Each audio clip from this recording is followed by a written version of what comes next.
தெற்கு ஆஸ்திரேலிய பேருந்துகள் மற்றும் ரயில்களில் ஹாம் மற்றும் செலட் சாண்ட்விச்சஸ்களுக்கான விளம்பரங்களுக்கு தடை விதிக்கப்பட்டுள்ளன.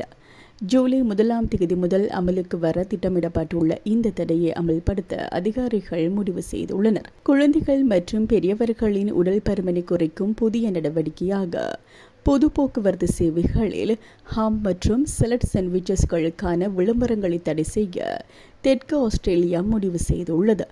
சாக்லேட், இனிப்புகள், இனிப்பு வகைகள், ஐஸ்கிரீம், குளிர்பானங்கள் மற்றும் சிப்ஸ் அனைத்தும் பதப்படுத்தப்பட்ட இறைச்சியுடன் காட்சிப்படுத்தப்படுவது தடை செய்யப்பட்டுள்ளது.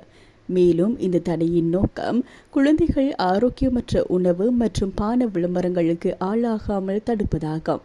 இருப்பினும் ஆஸ்திரேலிய தேசிய விளம்பரதாரர்கள் சங்கம் இந்த முடிவை எதிர்க்கிறது. இது சரியான முடிவு அல்ல என்று அவர்கள் சுட்டிக்காட்டுகின்றனர். ஊட்டச்சத்து அறிவியலுக்கு முரணான தடையல்ல, ஆதாரங்களின் அடிப்படையிலான முடிவுகளை அரசாங்கம் எடுக்க வேண்டும் என்றும் அவர்கள் கூறுகின்றார்கள்.